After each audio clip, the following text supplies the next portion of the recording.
de esa forma. Muchos tejidos, en especial el hepático, muscular, miocárdico, renal y adiposo, tienen la capacidad de oxidar ácidos grasos de cadena larga. El principal proceso de catabolismo de estos ácidos grasos comprende la oxidación del carbono beta del ácido graso denominado beta-oxidación. Nuestros triacilgliceroles pueden estar denominados por varios tipos de cadenas. En los ácidos grasos nosotros tenemos cadena corta, cadena mediana y cadenas largas. Las cadenas largas son difíciles de que ellas entren y activen todo un proceso, justamente porque estamos hablando de 14, 16, 18, 20, 22, 24 carbonos. Entonces es imposible que de eso nosotros podamos meter todo en la célula o hacer una oxidación total de ella por la cantidad de carbono e hidrógenos que tiene. Entonces en este proceso ayuda lo que es denominado la beta-oxidación, porque ocurre a partir del carbono beta. ¿Qué quiere decir eso? Que de par en par se van oxidando esas cadenas largas para que ellas puedan ser absorbidas, procesadas y llevar a cumplir con su función, que es la producción de glucosa o la producción de ATP relacionadas a ellos. Por eso, los ácidos grasos de 12 carbonos o menos a ellos ingresan a la matriz mitocondrial sin necesidad de activarse. Entonces, todo lo que son ácidos grasos de cadena corta o que sean de 12 carbonos, menos de 12 carbonos, ellos pueden ingresar tranquilamente a través de las membranas en las mitocondrias, porque en la mitocondria es lo que ocurre la beta-oxidación. Luego, el citosol se hace todo ese proceso y muchas veces del citosol es lo que tiene que pasar a las mitocondrias para poder hacer la combustión o la producción de energía. Cuando son largas, tienen un proceso que se llama activación del ácido graso. Ocurre en el citosol, la reacción es catalizada por la tioquinasa o acilcoenzima A sintetasa. El pirofosfato es hidrolizado por una pirofosfatasa. Esto hace que la reacción sea irreversible. Entonces, para que yo pueda empezar a oxidar mi ácido graso, cuando son de cadenas largas necesitan sí o sí el paso número 1, activación del ácido graso a través de la tioquinasa o acilcoenzima A sintetasa. Entonces yo tengo ahí mi ácido graso de cadena larga, tengo mi coenzima A, la tioquinasa, aquí yo uso ATP y luego tengo mi acilcoenzima A, mi ácido graso ya con la coenzima adherida a ella. Y es ahí, cuando esta coenzima está adherida a ella, es que se produce el paso de activación. Ese ácido graso está activado. ¿A través de qué? De la tioquinasa.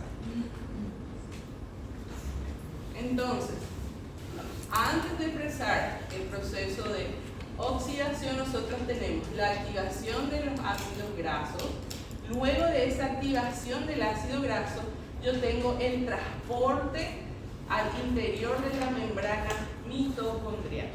Entonces, las que son menos de 12 carbonos, tranquilamente pasan entre las membranas del citosol y la mitocondria. Las que son mayores a 12 carbonos necesitan activarse primero para que puedan ser reconocidas por el transportador. ¿Qué transportador nosotros usamos aquí? Carnitina citrasferasa 1 y carnitina citrasferasa 2. Una se encuentra en el citosol y la otra se encuentra dentro de la mitocondria. Son las mismas enzimas, solo que la número 1 está hacia afuera en el citosol y la número 2 se encuentra adentro de la mitocondria. Entonces, primer paso es activación de nuestro ácido graso. Una vez que están activadas, ocurre el proceso de transporte, que es realizado por la carnitina, que comprenden estas dos enzimas, carnitina citrasferasa 1 ubicado en la cara externa de la membrana, y carnitina transferasa 2 en la cara interna de la membrana. Entonces tenemos nosotros aquí nuestra membrana, donde está nuestro citosol y nuestra mitocondria. ¿Está bien? El ácido graso aquí ya está activado porque tenemos el acil graso CoA, tenemos aquí, entonces esto ya está activado, llega nuestra carnitina, reconoce al ácido graso activado gracias a la coenzima A. Entonces, ¿qué hace? Se adhiere a ese ácido graso activado, entonces forma acilcarnitina. Cuando él está en este proceso de acilcarnitina, es lo que él consigue entrar a la matriz mitocondrial. Y este acilcarnitina, que es mi ácido graso activado más la carnitina, aquí es liberado otra vez dentro de la mitocondria para que mi carnitina citransferasa libera este proceso para que la carnitina pueda volver a salir. ¿En dónde? En el citosol. Es como si fuera un ciclo biológico que va cumpliendo. Primero se activa mi ácido graso a través de la tioquinasa que tiene mi coenzima A. Una vez activado, se pasa a ser acil graso coenzima A. La carnitina se une a ese acil graso a través de la carnitina citransferasa. Ella es transportada adentro de la matriz mitocondrial. En la matriz mitocondrial, la carnitina citransferasa 2, ¿qué hace? Libera otra vez a mi ácido graso, libera a un lado mi ácido graso y libera mi carnitina, para que la carnitina pueda volver a salir al citosol. Entonces, dentro de mi mitocondria, yo ya tengo otra vez a mi ácido graso activado adentro. Una vez que él está activado adentro, él va a iniciar su proceso de beta-oxidación. Ácidos grasos largos tienen dos procesos. Primero, activarse. ¿Quién les ayuda a activarse? La tioquinasa, ¿sí? Que es más fácil de recordar, a la tioquinasa. Una vez que está activada con la tioquinasa, que es lo que tenemos aquí, una vez activada mi ácido graso con la coenzima A través de la tioquinasa, yo ya tengo acil coenzima A. Esta es mi cadena larga ya con mi coenzima. Este ácido graso está activado. Este mismo activado es reconocido por la carnitina. Ya está activado, entonces es reconocido por la carnitina. Y a través de la carnitina aciltransferasa 1, que está en el citosol, pueden llegar a unirse. Es un transportador, la carnitina es un transportador. Y a través de la carnitina aciltransferasa 1 o la CAT1, ella es activada y pasa a formarse el complejo acilcarnitina. En este complejo ella puede ingresar a la matriz mitocondrial. En la matriz mitocondrial, ¿cuál era la función de la carnitina? Transporte. Entonces ella ya le dejó en la mitocondria. Esa carnitina debe volver a salir afuera, hacia el citosol. Entonces, en la mitocondria tenemos la carnitina aciltransferasa 2. Ella se encarga de separar a la carnitina del ácido graso y que aquí se vuelvan a formar el ácido graso coenzima A, listo para su proceso de oxidación. Y acá, libre la carnitina, ella vuelve a salir al citosol. Entonces, ella puede pasar tranquilamente aquí, a la matriz mitocondrial. Ella pasa tranquilamente aquí. Solo nuestro ácido graso, por ser muy grande, necesita de esa activación y a partir de esa activación necesita de este transportador que es la carnitina. Doutora, La carnitina tiene dos enzimas, ¿sí? A carnitina 1 ela entra, joga lá dentro e ela vai embora, sai de novo. Sai de nuevo. A 1. Sí, ella sale de nuevo otra vez. Acá lo que nosotros dibujamos es la CAT1 que se une a miacil, ¿verdad? A través de la CAT1, la carnitina se une a miacil, ella hace el proceso de transporte. La CAT2 que hace que se pueda liberar mi carnitina de mi ácido graso. Entonces ahí se libera mi carnitina y ella vuelve a salir y queda dentro de mi matriz mitocondrial mi ácido graso activado que ya tiene su coenzima A. ¿Está bien? Ese es nuestro proceso. Una vez que ese ácido graso está dentro de la mitocondria, sucede el proceso de la beta oxidación. Y se llama beta oxidación porque empieza siempre a través del carbono beta, de donde está mi coenzima A. Alfa, beta, alfa, beta, alfa, beta. O carbono 1, carbono 2. Entonces, ¿qué sucede con la beta oxidación? Pasa por estos estados que tenemos aquí. Ese ácido graso coenzima A pasa a convertirse después en un ácido graso más pequeño de 2 carbonos, donde después él va a ser procesado para hacer fuentes de energía.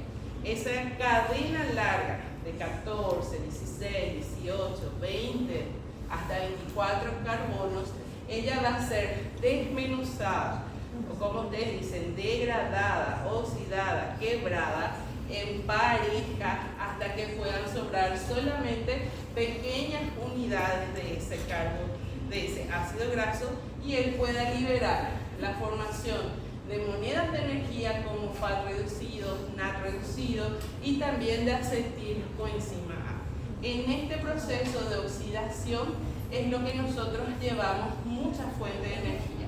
El NAT reducido, el FAT reducido pasa directamente a la cadena transportadora de electrones. ¿Por qué? Porque está dentro de la mitocondria. Y dentro de la mitocondria está nuestro ciclo de Krebs y nuestra cadena transportadora de electrones. Entonces, todo lo que se libera dentro de la mitocondria es aprovechada por el ciclo de Krebs y es aprovechada por la cadena transportadora de electrones porque están en la misma ubicación. Entonces, el proceso de beta oxidación nos da como resultado FAT reducido, NAT reducido y acetilcoenzima A. Y cada uno de estos compuestos, la acetilcoenzima A va al ciclo de Krebs, FAT reducido y NAT reducido pasa directamente a la cadena transportadora de electrones. En el proceso de la beta oxidación, el acetilcoenzima A inicia en la matriz mitocondrial. En estas reacciones se produce liberación de acetilcoenzima A y reducción de 2 carbonos de la cadena del ácido. De 2 en 2 va a cargar. Por eso se llama beta oxidación. Es el carbono 2. Alfa, beta o 1 y 2. Los ciclos de degradación se repiten tantas veces como sea necesario para reducir toda la cadena en segmentos de 2 carbonos. Entonces, dependiendo de cuán largo sea mi cadena larga, yo voy a producir ese proceso de oxidación. Si yo tengo 14, una cadena de carbonos con 14 unidades, ¿cómo yo voy a saber cuántos ciclos van a ser de beta oxidación? Lo voy a dividir por 2. 14 dividido 2, 7. Entonces va a ser 7 procesos hasta que llegue al último carbono de 2 unidades. Y dentro de ese proceso yo voy a tener enzimas específicas. Voy a tener la acetilcoenzima deshidrogenasa, la enoilcoenzima hidratasa, voy a tener la hidroxiacilcoenzima deshidrogenasa otra vez y la tiolasa. Estas son las enzimas que actúan en la beta oxidación en todo este proceso. Dentro de la beta oxidación yo utilizo estas 4 enzimas. ¿Qué es la beta oxidación? La degradación de miacil, que es mi ácido graso, en 2 carbonos. Entonces, voy produciendo en 2 carbonos, de 2 en 2. Voy achicando esa cadena larga en cadenas pequeñas. ¿Bajo qué? Bajo estas enzimas que yo tengo aquí. ¿Y cuál es la función de esta beta oxidación? La producción de FAT reducido, NAD reducido y la producción de acetilcoenzima A para que pueda pasar directamente al ciclo de Krebs. Dentro del carbohidrato nosotros teníamos también una vía que producía NAD reducido y FAT reducido. ¿Cuál era esa vía?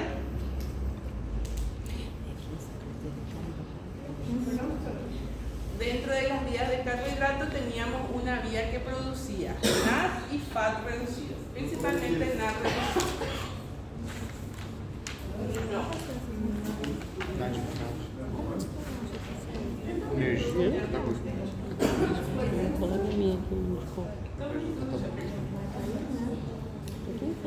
¿Se recuerdan? Vía de las pentosas fosfato.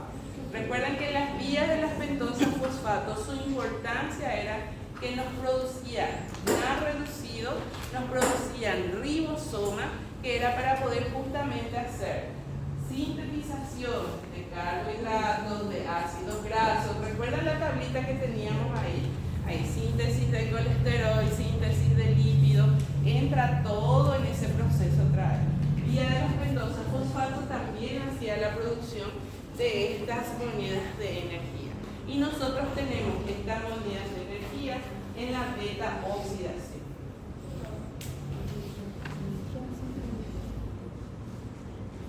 Y aquí es de manera ilustrativa cómo un carbono grande, ¿verdad? Una cadena grande de carbono se va reduciendo de 2 en 2, liberando FAT reducido, NAD reducido y liberando acetilcoenzima A junto con cada una de las oxidaciones correspondientes.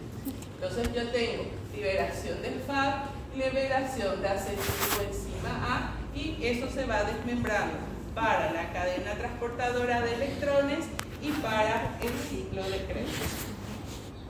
El balance energético que yo tengo aquí es que un FAT reducido equivale a 2 ATP, un NAD reducido equivale a 3 ATP y un acetilcoenzima A equivale a 12 ATP. Y esto ocurre todo en el proceso en una vuelta de lo que es mi beta oxidación. Cada beta, en cada degradación, en cada oxidación que yo voy haciendo, yo produzco un FAT, un NAD, un acetilcoenzima A y esos son los porcentajes en ATP, en monedas de energía. Por eso la lipogénesis nos da bastante energía en el proceso que nosotros necesitamos hacer un esfuerzo más grande. De ahí viene la activación de esas fuentes de energía. Y es nuestro proceso de acumulación de reserva más lucrativa que nosotros tenemos. Porque el glucógeno también es una fuente de reserva que ese se va degradando rápidamente. El glucógeno se degrada en dos vías. Una de ellas era la glucógenólisis. ¿Recuerdan? Que es un proceso ya de absorción después de las 3 horas de que nosotros ya hemos absorbido, empezaba nuestra glucogenólisis, ¿verdad? Para utilizar esa fuente de energía. Entonces, aquí nosotros utilizamos la lipogénesis, nuestra reserva utilizamos cuando estamos en este plus de energía mayor porque tiene bastantes monedas de energía para hacer. Y esa es nuestra fuente de reserva más resistente. Por eso las grasas abdominales son más difíciles de eliminar, porque son las últimas en que son tocadas para que puedan ser la fuente de energía. Cuando nosotros vemos pacientes con una desnutrición severa, nosotros vemos que primero pierden músculo, ¿sí? Las reservas que están en el músculo. Luego van perdiendo todas las otras fuentes de reservas grasas que tienen, menos y por último lugar son en la parte abdominal, donde están concentradas nuestras mayores reservas lipémicas, nuestros antigliceroles para hacer la supervivencia de todos los otros órganos. Biosíntesis de ácidos grasos, lipogénesis. Se sintetizan a través de restos de acetato para adición sucesiva de fragmentos de 2 carbonos al extremo carboxilo. Existe un sistema localizado en el citosol responsable de la síntesis de ácidos grasos de hasta 16 carbonos. En membranas de otras células existen sistemas enzimáticos capaces de producir elongación de los ácidos grasos ya formados. Cuando la dieta supera las necesidades calóricas, el exceso de acetilcoenzima A es liberado hacia síntesis de ácidos y estos son incorporados al triacilgliceroles, que contribuyen a un aumento de depósitos de grasas del organismo. Lo mismo a través que el glucoque, la glicemia. Cuando teníamos gran cantidad de glicemia, nosotros producíamos glucoque. Cuando tenemos gran cantidad de grasa dentro de nuestra dieta, nosotros producimos triacilgliceroles como fuentes de energía. Son larguísimas cadenas, así como esas de los cordones, y que se van embarradando cada uno de ellos en sus locales, en sus tejidos preferidos. Y aquí está un sistema de lo que es nuestra biosíntesis de ácido graso. Los ácidos grasos se sintetizan en el citosol a partir de acetilcoenzima A y este se genera en la matriz mitocondrial. Es necesario transferirlo al citoplasma. La lanzadera de citrato, el citrato se forma en la primera etapa del ciclo de Krebs por condensación de acetilcoenzima A y oxalacetato catalizado por la citrato sintasa. Cuando el nivel de ATP en la mitocondria es alto, se acumula citrato y frena el ciclo de Krebs. Entonces, para que yo pueda tener un ácido graso sintetizar, yo utilizo al citrato como fuente de energía. Recuerden que en la gluconeogénesis, ¿verdad?, nosotros teníamos una lanzadera, ¿sí? Porque el piruvato era difícil de degradar otra vez, porque era una reacción irreversible. Nosotros utilizábamos una lanzadera de malato. ¿Para qué era eso? Para que el oxalacetato que estaba en la mitocondria, ¿sí?, el oxalacetato que estaba en la mitocondria salga al citosol. Y nosotros usábamos ahí la lanzadera de malato, ¿sí? Esta lanzadera era para que el oxalacetato del citosol, de la mitocondria, pasara al citosol. Ahí utilizábamos una enzima. Luego que ese malato se volvía a convertir en oxalacetato en el citosol para que él pudiera convertirse a fosfoenol piruvato. Ese era nuestro proceso.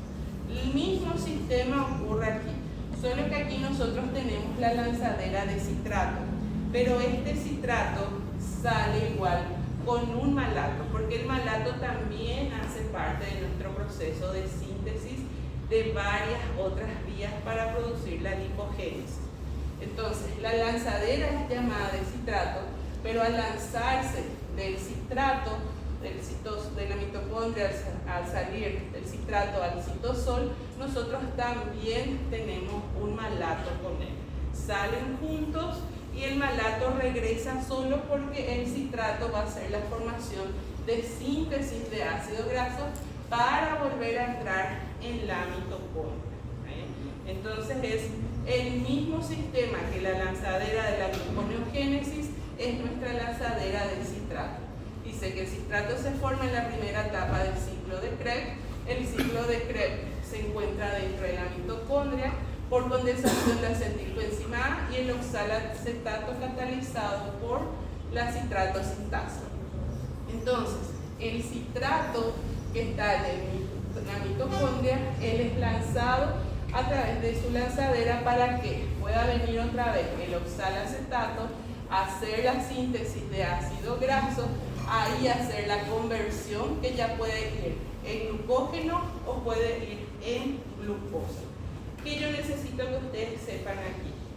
Que la biosíntesis inicia a partir de como dice ahí, a partir del ácido acetilcoenzima A y se genera la matriz mitocondrial que se necesita de la lanzadera del citrato para que nosotros podamos tener después el citrato dentro del citosol con la formación ya de oxalacetato, acetilcoenzima A, síntesis de ácido graso. Esta síntesis de ácido graso ocurre en el citosol y que el piruvato y los demás monedas puedan entrar otra vez en la mitocondria. Entonces necesito que ustedes sepan que inician dentro de lo que es nuestro oxalacetato, citrato, nuestra lanzadera para que yo pueda hacer la síntesis de ácido graso en el citosol. Mitocondria, citosol. ¿A través de qué? De la lanzadera de citrato. Más. Y nosotros tenemos aquí este proceso. Acá tenés ese para aumentar.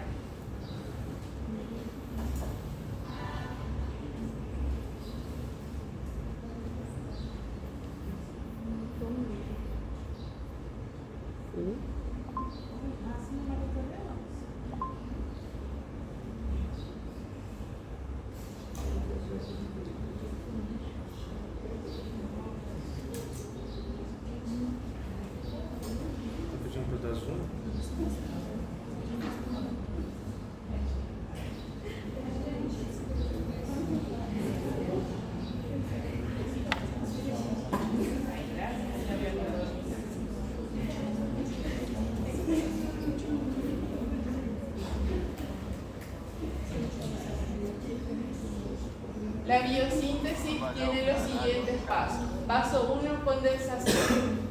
Paso 2, reducción. Paso 3, deshidratación. Paso 4, reducción otra vez. Entonces, estos son los pasos básicos de nuestra biosíntesis de ácidos grasos, donde nosotros vamos a tener a la acilcoenzima A más el malonil coenzima A. Es nuestro primer paso, que es juntar o hacer la mezcla de acilcoenzima A con el malonil para que nosotros podamos tener 3-acetilcoenzima A. Primer paso, condensación. Se une el acilcoenzima A con el malonil y se forma cetoacilcoenzima A y se libera CO2. ¿Qué yo necesito en el primer paso? La unión de acilcoenzima A y malonilcoenzima A. ¿Y qué libera? Libera CO2. En el paso 2 dice reducción. Mi cetoacetilcoenzima A se reduce a hidroxiacetilcoenzima A por el NAD reducido. Entonces yo tengo acá, en el paso 1, tengo mi enzima sintetasa. En el paso 1 yo tengo la enzima sintetasa. ¿Qué hace la sintetasa? Une acilcoenzima A con malonil. Libera dióxido de carbono. ¿Qué yo tengo? Tengo 3-cetoacilcoenzima A. Luego viene el paso 2, donde yo uso una reductasa. Primero tengo 3-cetoacilcoenzima A sin tasa. Vieron que lleva el nombre de nuestro producto. Y luego este 3-cetoacilcoenzima A va a pasar por una reducción. Esta reducción me va a dar 3-hidroxiacilcoenzima A. Entonces yo uso un NAD reducido en esa primera fase. Luego viene la parte 3, que es deshidratación. El hidroacetilcoenzima A se convierte en crotonil. Y luego viene otra vez la reducción. El crotonil es reducido a 4 carbonos. Primero tengo sintetasa. ¿Qué hace la sintetasa? Une acilcoenzima A con malonil para formar cetoacilcoenzima A. Una vez que tengo el cetoacilcoenzima A, yo voy a hacer una reducción a través de la reductasa. ¿Qué reductasa esa es? Lleva el nombre de mi sustrato, 3-cetoacilcoenzima A. Esa reductasa, ¿qué va a hacer? Va a producir NAD oxidado, porque usa un NAD reducido, entonces sale un NAD oxidado. Y yo tengo 3-hidroxiacilcoenzima A. Luego, la misma, yo tengo mi sustrato y tengo mi enzima. Digo que lleva el mismo nombre de mi sustrato, lleva mi enzima. Lo que diferencia es que uno es reductasa, otro es deshidrasa y el otro vuelve a ser otra vez reductasa. Esto es lo fácil de lo que es la parte de síntesis de ácidos grasos, porque el nombre de mis enzimas llevan el nombre de mi sustrato, producto sustrato. En las reacciones siempre son producto y sustrato al mismo tiempo.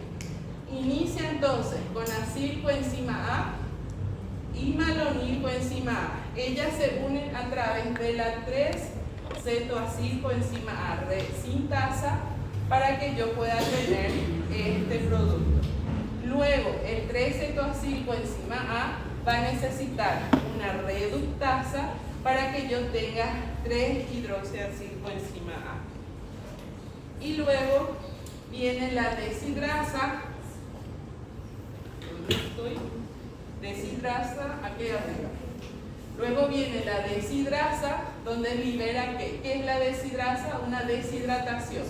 Pierde agua y se convierte en 2-trans-enoilcoenzima A.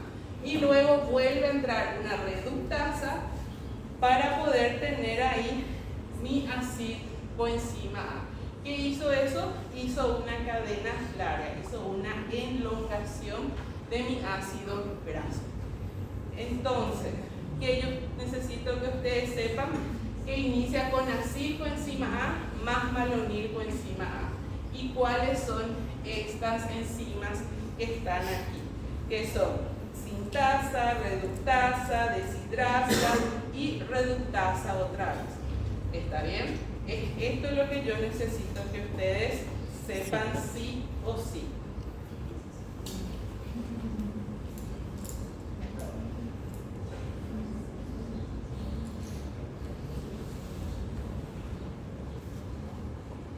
Biosíntesis de triglicéridos.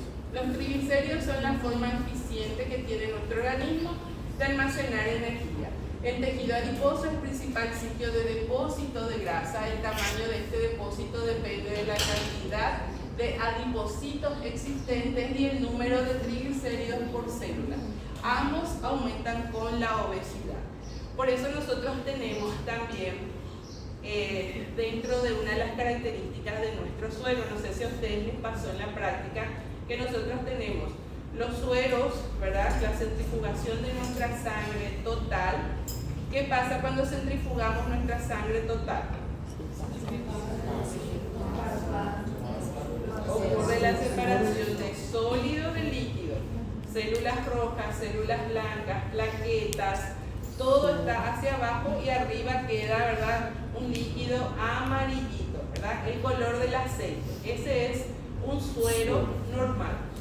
No sé si a ustedes les pasó que dentro de su práctica haber ya tenido un suero que sea más o menos blanquecino o que sea medio turbio, ¿verdad? Que tenga así algo blanquecino, turbio. Eso es gracias a los triglicéridos. Cuanto más adipocitos por células tiene mi paciente, cuanto más alimentación equivocada tenga en cuanto a grasa y producción de triglicéridos, ahí yo veo más lipémico la muestra de mi paciente. Es lo que nosotros llamamos de muestra lipémica, porque tiene mucho triglicérido ese paciente dentro de lo que es su proceso diario. Entonces, para nosotros una muestra lipémica es difícil de trabajar, porque en vez de ser del color del aceite, ya queda en un color blanquecino, un color turbio, y hay pacientes que tienen blanco como la leche. Entonces, muchos analitos nosotros no podemos dosar con ese tipo de muestras. ¿Por qué? Porque salen totalmente desvariados esos resultados. Porque muchos de los analitos que nosotros hacemos, las metodologías, son de inmunofluorescencia, son colorimétricas o utilizan justamente rayos que tengan que atravesar ese suelo. Y si son lipémicos es como si fuera que tienen un bloqueador y nosotros no podemos dosar esas muestras. Entonces, pacientes que tengan ustedes que observen una observación en su resultado que diga observación muestra lipémica, nosotros valoramos en una cruz, 2 cruces, 3 cruces. Una cruz, hay algunas metodologías o algunos analitos que podemos todavía dosar. 2 cruces, ya vamos a informarles solamente la porción que se puede hacer. 3 cruces no da para hacer ningún tipo de analito que tenga una validez y una confiabilidad en el resultado. Entonces, la parte de la lipidez que están de nuestras muestras depende de la cantidad de triglicéridos que tengan nuestros pacientes. Muchas veces está relacionado con la obesidad, pero hay pacientes que son flacos y que tienen una estimativa que se llama hipertrigliceridemia, que es una enfermedad que viene de forma hereditaria. Entonces, son flacos, no tienen nada que ver con la obesidad, pero tienen esa característica de presentar una hipertrigliceridemia, y en base a eso nosotros tenemos sueros lipémicos que son difíciles de que nosotros podamos dosar. Dentro de lo que es nuestro análisis de triglicéridos, tenemos los valores estimativos, que es el normal menos de 150, el alto entre 150 a 199, el alto de 200 a 499 y muy alto mayor a 500 miligramos decilitros. Esos son los valores actualizados con la discriminación de estos niveles que tengamos. Ustedes muchas veces en la mayoría de los laboratorios de aquí van a encontrar solamente el valor de referencia que diga menor a 150 miligramos decilitros. Ustedes deben colocar si ese paciente está dentro del nivel alto, bajo o muy alto, con actualizaciones que vienen, por ejemplo, en las APP, ya vienen las actualizaciones con estas discriminaciones en la tabla. La mayoría de lo que ustedes van a recibir aquí con valor de referencia es menor a 150 miligramos decilitros. Pero eso ustedes tienen que buscar en las APPs de referencia donde le van a dar esta discriminación. Porque este es un límite alto que está todavía relacionado dentro de que con una dieta, con ejercicio, si es por fuente alimenticia, que está teniendo esta lipidez. Ahora, si estamos con alto o muy alto, ya son medidas farmacológicas y dietarias lo que nosotros debemos seguir para nuestro paciente. Y si mi paciente no tiene las características de obesidad, no tiene la característica de decir que es un paciente diabético, pero él, según su estilo de vida, está dentro de lo saludable y presenta estas alteraciones, entonces debemos de pensar en la posibilidad de una hipertrigliceridemia familiar. Para la acción de lo que es la biosíntesis de triglicéridos, tenemos nosotros 10 reacciones para que nosotros podamos tener al triglicérido en sí. ¿Qué es lo que necesito que sepan de esta biosíntesis? Que ella se puede producir en la vía glicolítica. Nosotros podemos tener la formación de nuestro triglicérido. ¿Qué parte de la glucólisis entra? En la parte del fosfato dihidroxiacetona. ¿Qué era esa parte de dihidroxiacetona? Que a través de la isomerasa se podía convertir a glicerol 3-fosfato. A partir de ese inicio, nosotros podemos ya tener la biosíntesis de lo que es el triglicérido, de lo que es también el colesterol o cualquier ácido graso. Puede ser por la vía glucolítica, como puede ser también a través de la degradación del glicerol. Es solamente eso necesito que sepan. Só? Y ya ahí, dentro de esto tenemos el paso 1, 2 y 3. La biosíntesis del paso 1 es en el hígado, el intestino, mamas, riñones, el glicerol es activado por la glicerolquinasa. Esta enzima está ausente en el núcleo, tejido adiposo, por lo que el glicerol 3-fosfato proviene de la dihidroxiacetona fosfato, que es un metabolito de la glucólisis. Las trampas están en este detalle, que el paso 1 inicia en el hígado y que también proviene de ¿dónde? De dihidroxiacetato que estaba ¿dónde? Que estaba en mi vía glucolítica, en la parte de la glucólisis. Paso 2 y 3, los ácidos grasos son activados, se unen por esterificación de los hidroxilos C1 y C2 para formar diacilglicerol fosfato, también llamado ácido fosfatídico. Acá está bien explicadito. En paso 4, el ácido fosfatídico sufre una hidrólisis catalizada por una fosfatasa y se libera fosfato orgánico. El paso 4, el ácido fosfatídico sufre una hidrólisis catalizada por una fosfatasa.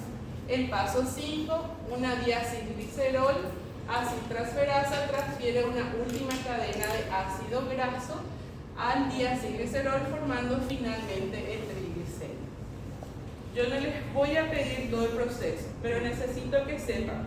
Paso 1 inicia en el hígado, intestino, ¿sí? A través de la glicerol quinasa, y que viene, una de sus fuentes es una vía glucolítica. ¿Cuál? La dihidroxiacetona fosfatasa. Paso 2 y 3 están actualizados para que los ácidos grasos sean activados y se unan por estratificación del carbono 1, carbono 2. Paso 4, que es el ácido fosfatídico, sufre una hidrólisis catalizada por una fosfatasa. Y el paso 5, una diacilglicerol acitransferasa transfiere una última cadena de ácido graso, formando así mi triacilglicerol. De este pasa a triacilglicerol. Sí, está cargado. Professora, respeitou. Que hay que luchar ahora. No, tenemos todavía. Uy, falta. Vamos más rápido. Y así de colesterol. El organismo depende del aporte exógeno de colesterol para sus necesidades. Un adulto normal produce alrededor de 1 gramo por día. La biosíntesis de colesterol se realiza en el citoplasma de la célula por una serie de etapas donde se utilizan restos de acetato, ¿sí? Nuestro organismo no depende de fuerzas exógenas. En un adulto necesitamos 1 gramo por día y la biosíntesis del colesterol se realiza en el citoplasma, donde se utilizan restos de acetato. Se consideran 3 fases: acetato a mevalonato, que es compuesto de 6 carbonos, mevalonato a escualeno, que es un compuesto de 30 carbonos, y escualeno a colesterol, que es un compuesto de 27 carbonos. El proceso de la biosíntesis del colesterol tiene 27 reacciones enzimáticas para que yo pueda llegar de lo que es mi acetato, que empieza con mevalonato, para que yo pueda llegar a colesterol. Entonces, son una serie de varias reacciones donde la parte 1, que es la síntesis de mevalonato a partir del acetato, yo tengo ahí la síntesis de mevalonato a partir del acetato, tengo esta parte que es muy importante, punto principal de regulación en la ruta del colesterol, donde yo utilizo 3-hidroxi-3-metilglutaril coenzima A. Esta es mi enzima principal, donde se produce la regulación en la etapa 1, en la síntesis de mevalonato. Entonces yo tengo hidroximetilglutaril coenzima A, sintetasa, pasa otra vez aquí, 3-hidroxi-3-metilglutaril coenzima A través de la hidroximetilglutaril coenzima A reductasa, pasa a mevalonato. La biosíntesis en la fase 1, esta es la parte de regulación de mi proceso de colesterol, de colesterol. En la fase 1, en la biosíntesis, donde yo tengo mi acetato a la producción de mevalonato, yo utilizo 2 enzimas, la sintetasa y la reductasa. ¿Dónde está mi sustrato principal? El 3-hidroxi-3-metilglutaril coenzima A. A partir de ahí, yo ya puedo regular toda la síntesis de mi colesterol. ¿Por qué esa parte es importante? Porque es ahí donde actúan los medicamentos que son para dislipidemia. Las estatinas inhiben este proceso de formación que es el paso 1, que es la síntesis de mevalonato a partir del acetato. Por eso necesito que ustedes sepan bien esta parte. Del acetato pasa a través de la hidroximetilglutaricoenzima A sintetasa. Tengo yo 3-hidroximetilglutaricoenzima A. De este, a través de la hidroximetilglutaricoenzima A reductasa, paso a obtener mevalonato. Y en este proceso es lo que ocurre la inhibición medicamentosa. Es ahí donde actúan las estatinas. Y luego tenemos la fase 2, mevalonato a escualonato. Vieron que son varias reacciones que van ocurriendo en ese proceso. Y la fase 3 es del escualeno a tener después aquí el colesterol. Y yo necesito que sepan aquí que termina con 19 etapas. Una de ellas, eliminación de 3 grupos metilo, eliminación de un doble enlace y isomerización de un doble enlace para que yo pueda tener el colesterol. Vamos de nuevo.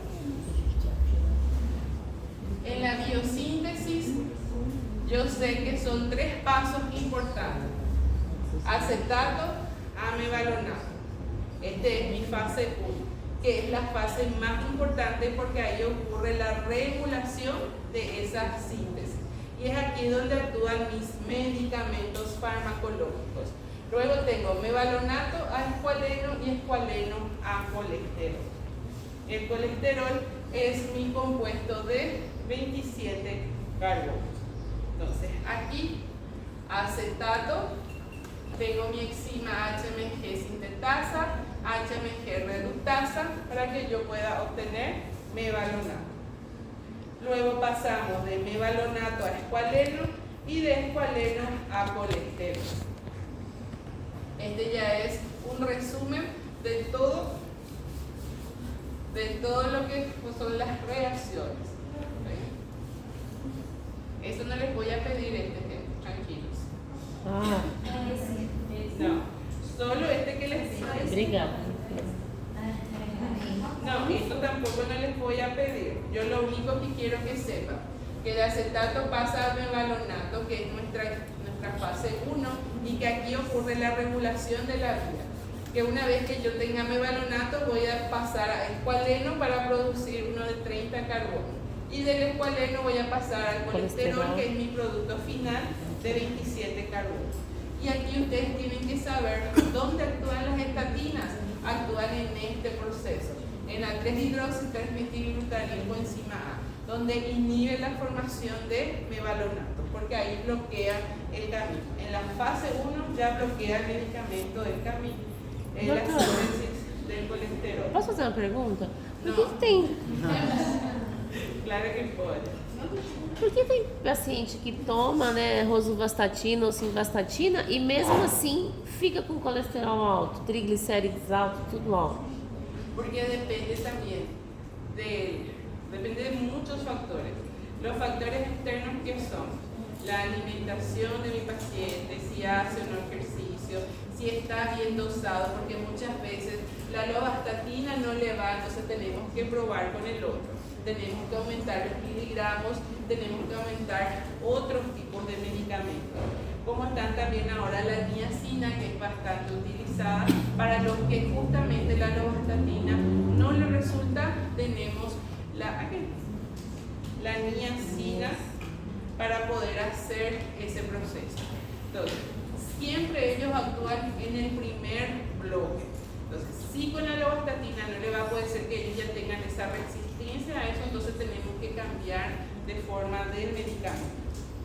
Y después si mi paciente tiene hipercolesterolemia familiar, es un proceso genético donde por más que él tenga ese resultado o ese tratamiento farmacológico, no es que va a estar normal ni va a estar bajo su colesterol.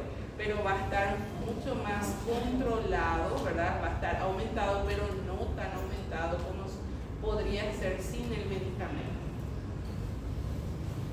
Acá están los otros medicamentos y ahí terminó esta primera parte.